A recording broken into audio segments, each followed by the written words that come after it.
महाराज श्री, मैं गृहस्थ में हूँ और गृहस्थ में कई बार इंद्रिय भोग विलास से लिप्त होना पड़ता है, कभी अपनी कामना वासना के अधीन होके तो कभी संतानोत्पत्ति के लिए।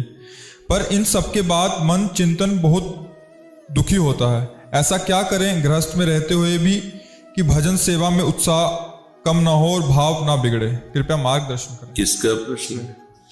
हाँ, बात यह है कि देखो, चाहे गृहस्थ में चाहे जिस मार्ग में, जो काम है इसका काम है सत्य चिंतन में बाधा पहुंचाना,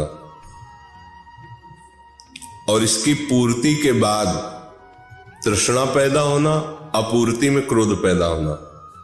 काम से कभी किसी को विश्राम में शांति तो मिलती ही नहीं है, ये तो पक्की समझ लो।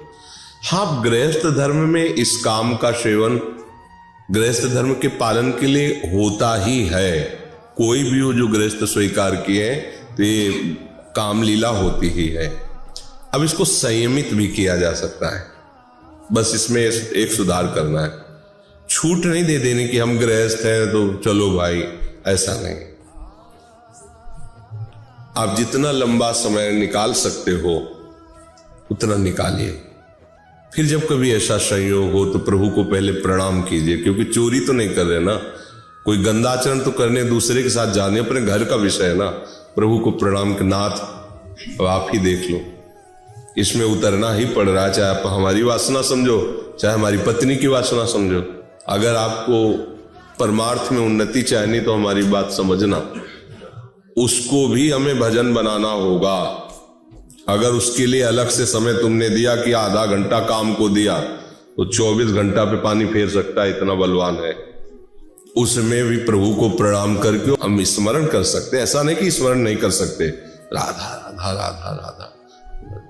तो आप देखना, फिर वो चेष्टा आपके भजन को नहीं रोक पाएगी। और अगर आपने केवल उसको समय दे दिया काम को, फिर आपको पश्चाताप होगा, क्योंकि भक्त हो, शरणागत हो, फिर आपको परेशानी। और इसमें जाना ही पड़ेगा। दोनों पक्ष जब तक राजी नहीं होंगे तब तक लंबा समय ब्रह्मचर्य नहीं रहा जा सकता, और नहीं रहना चाहिए सिद्धांता। क्यों? आप तो मान लो सत्संग सुन रहे हो, आप थोड़ा समझ रहे हो, और उसने आपको पति माना है। अगर वो कामना के वशीभूत है, आप उसके अनुसार नहीं चलते, वो गलत मार्ग में चली गई, तो आपका धर्म गया। इसलिए ऐसा नहीं कि हमारी जो मर्जी होगी सो करेंगे। हमने पाणी ग्रहण तो इसीलिए इतना किए, हम दोनों मिल के चलेंगे, तो उसको भी राजी करना चाहिए कि अधिक समय तक हम संयम में रहें। फिर कभी ऐसा उसको लंबा समय खींचे, और जब उस क्रिया में जाए तो पहले प्रभु को प्रणाम करे, गुरु को प्रणाम करे, और चेष्टा करे कि नाम ना छूटे। अगर छूट भी जाए तो नाम का बहुत अंतराय ना हो। मान लो आधा घंटा हो गया, नाम ही स्मरण नहीं आया, अगर इसमें इतनी तुम सावधानी कर लेंगे तो मान लेना वो भी भजन हो जाएगा, और आपके भजन में बिल्कुल विक्षेप नहीं पड़ेगा। आप जैसे एक सिद्ध संत, ऐसे आप उस मार्ग के, और एक दिन दोनों के हृदय में वो नाम ऐसी घृणा पैदा करेगा कि आप आजीवन के लिए विश्राम को प्राप्त हो जाएंगे। अभी आपके आने के पहले ही 22-23 का बच्चा होगा, 18-20 की बच्ची होगी। अभी हमें लगता है 2-2.5 वर्ष ब्याह के हुए होंगे, और 1.5 वर्ष से ब्रह्मचर्य है, और कहते हैं आजीवन ब्रह्मचर्य, कोई संतान उत्पन्न नहीं करेंगे, बस हमें आप आज्ञा करो हम वृंदावन वास करके। अब ये आश्चर्य नहीं तो और क्या है। सुंदरी पत्नी, अभी वो लड़की है बिल्कुल, मतलब 20-22 की, और वो लड़का है 24 का होगा बस। पर उनके पिताजी, उनके माताजी सब भक्त हैं भगवान के मार्ग में, सिसिली जी से जुड़ी है। अब सत्संग रोज सुनता है, और दोनों राजी होकर कोई संतान उत्पन्न नहीं करेंगे, और हम ब्रह्मचर्य से। ये बात मतलब आपको आश्चर्य नहीं लगेगी? गृहस्थ है आजीवन। अच्छा, साधु महात्माओं से कोई झूठ थोड़ी, ऐसे कोई को लेबिल थोड़ी लगवानी है, तो गृहस्थी में भाई के पोस्टर छपवाना हो कि हम भाई आजीवन, ऐसा नहीं। हमको त्यागी कोई कह सकता है, लेकिन उनको त्यागी कभी कोई नहीं कहेगा, और सच्चे वो त्यागी हैं।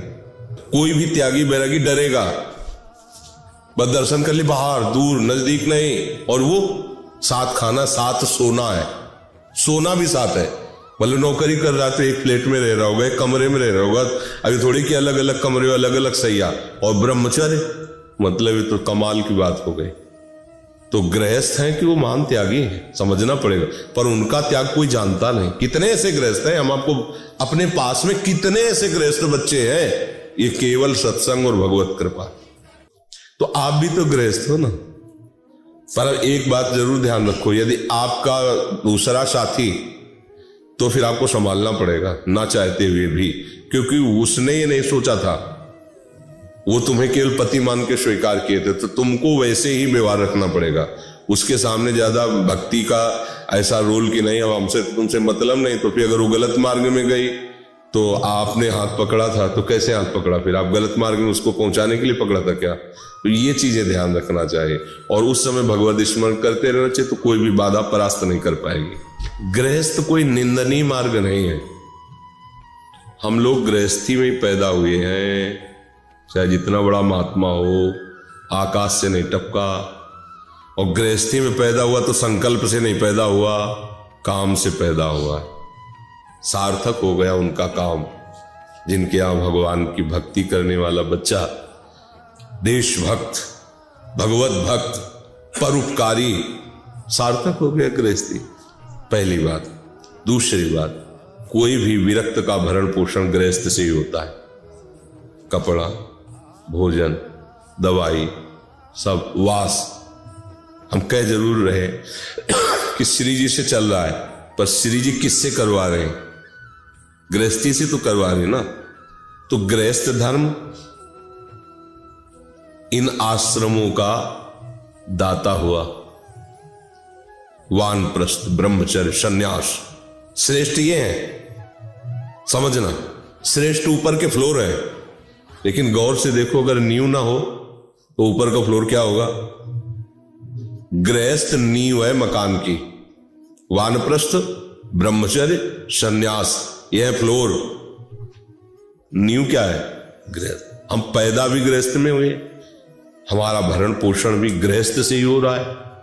तो गृहस्थी कोई निंदनीय मार्ग नहीं कि भैया अब हम तो गृहस्थ ठहरे, ऐसा नहीं है।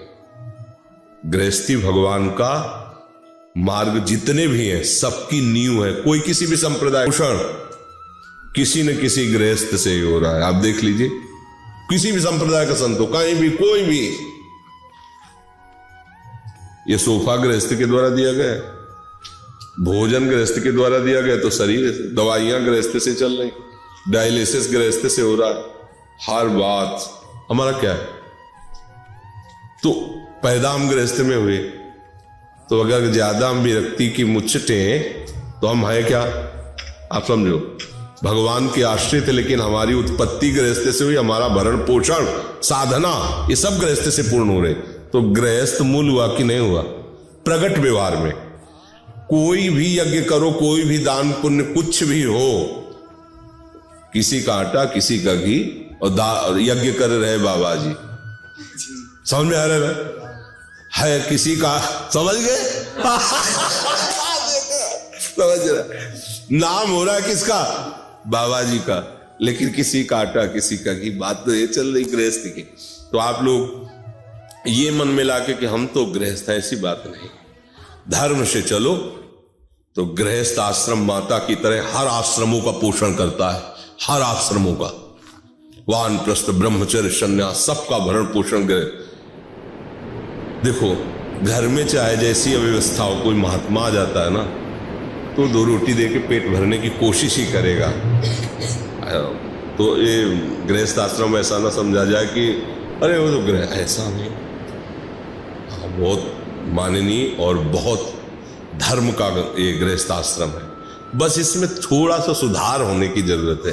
अब शराब पी रहे, मांस खा रहे, वे विचार कर रहे, गंदे आचरण, चोरी चमारी, लाज जूता, ये राक्षसी वृत्ति ना हो ना, तो भजन कर रहे, थोड़ा कम भजन भी होगा ना, तो भी आपकी गति बहुत ऊंची होगी। क्योंकि जितने बहुत भजन करने वाले हैं उनका अन्न जो पोषण आपके द्वारा ही होगा। जो बहुत त्यागी बैरागी हैं वो भी अगर फल भी पाएंगे तो गृहस्थ ही कोई पहुंचाएगा, आकाश से सीधे फल नहीं आके गिरेगा। इसलिए आप बहुत अच्छे हो, बहुत अच्छे धर्म में हो, भगवान के द्वारा बनाया गृहस्थ धर्म है, बस ठीक से चलना है। ठीक से नहीं चले तो विरक्त होकर भी क्या हाथ लगने वाला है। ठीक से चले तो गृहस्थी, आप मूल बात समझ लो कि गृहस्थी क्या है। गृहस्थी विरक्तों को प्रकट करती है और विरक्त जनों का भरण पोषण, जितने भी परमहंस महात्मा हुए सब गृहस्थ धर्म से जो वहीं से तो आए ना, और भरण पोषण उन्हीं के द्वारा हो रहा है। और वो दैन्य है इस बात के लिए कि कहां आप महात्मा हो, कहां मैं नीच गृहस्थ। हर बात वहां जोरदार की है, हर बात वहां जोरदार की है। बस अपने आचरण मत खराब करो, तो जो एक विरक्ति की गति होगी वही आपकी गति होगी। इसमें अंतर नहीं, इसमें अंतर नहीं कि आप भाई गृहस्थ हो तो बातें नहीं। गृहस्थ होते हुए आप अगर ऐसे आचरण करते हो ना, अतिथि सेवा, साधु सेवा, भगवत आराधना, नाम जप और मेहनत करके, तो भैया बहुत बड़ी यज्ञ हो रही, इसमें कोई चिंता की बात नहीं है। बस हाँ, जो गलत आचरणों में हमारा चिंतन जाता है उसमें थोड़ा नाम जप, तो सब मंगल हो जाएगा, सब बढ़िया हो जाएगा।